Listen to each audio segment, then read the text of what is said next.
Today, we bring you an inspiring keynote speech by Elon Musk, the CEO of SpaceX, and a visionary entrepreneur known for his groundbreaking work in sustainable energy and space exploration.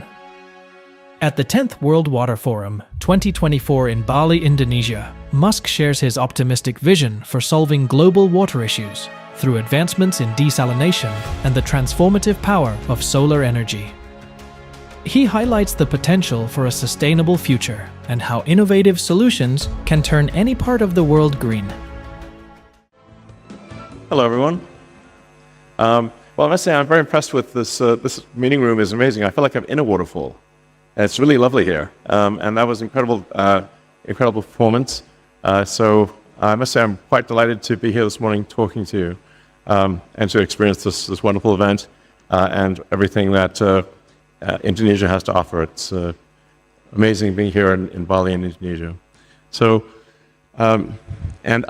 hopefully everyone saw the mangrove forests because those are very impressive. It's several 100,000 acres of mangroves that I think have been replanted, if I recall correctly. So there are a lot of great things happening in Indonesia and the rest of the world. Overall, I would say I'm quite sort of optimistic for the future. I think we should never be complacent or entitled, but I do think that if we're not complacent or entitled, that the future will actually be great for the world. And I think we're headed to a bright future overall. And with respect to water, I've always thought we call Earth Earth, but actually Earth is 70% water by surface area.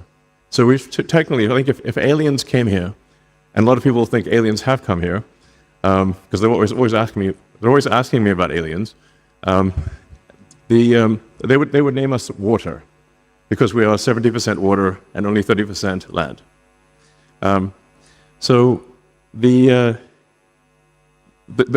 What that means is the potential for solving any given water issue is extremely good because there is so much water.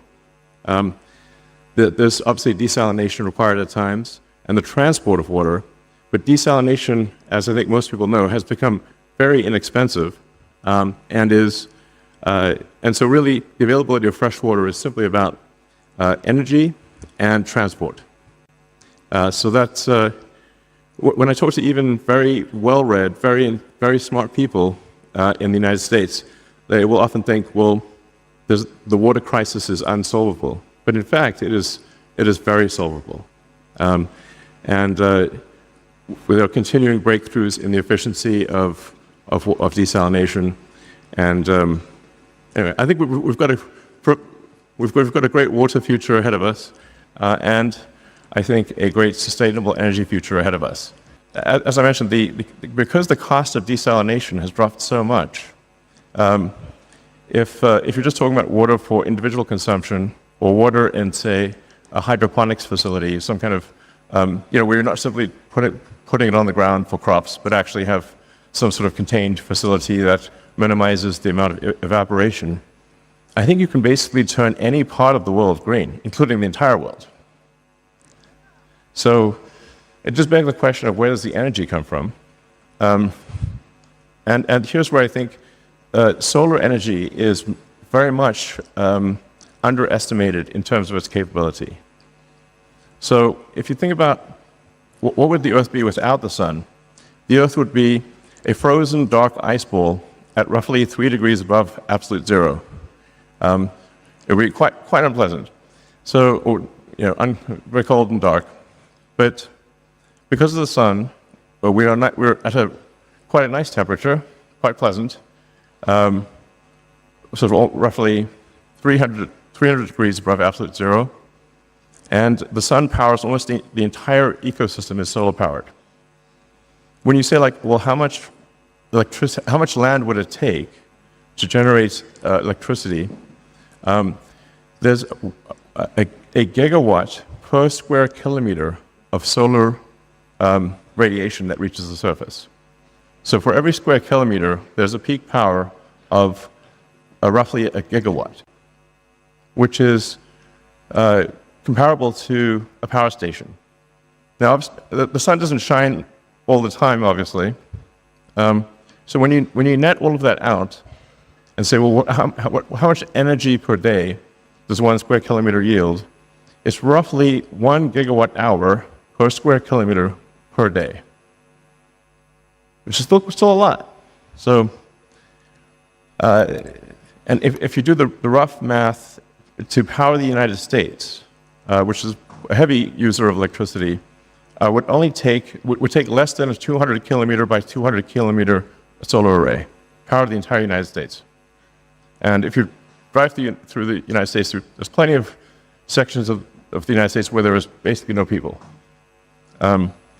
Or another way to think of it is a small section of the Sahara could power all of Europe, or the world. Now, I'm not saying you would be so concentrated in the placement of solar power, because it's better to be more distributed.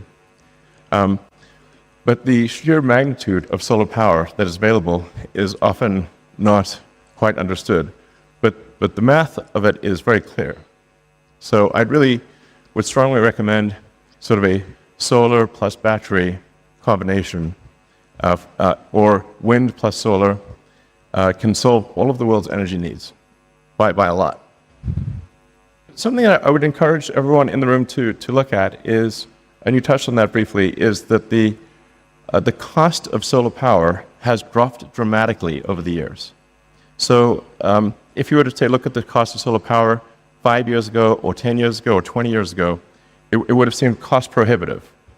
But the cost of solar power today is extremely low. And the cost of batteries to store the energy has also dropped dramatically. The cost of battery storage of electricity has dropped by a factor of 10 in the past 5 years. So many of the studies that were done in times past when batteries were very expensive and solar power was very expensive. And I would just encourage everyone to basically take another look at the cost of solar and the cost of batteries, and I think you'll find that you're pleasantly surprised.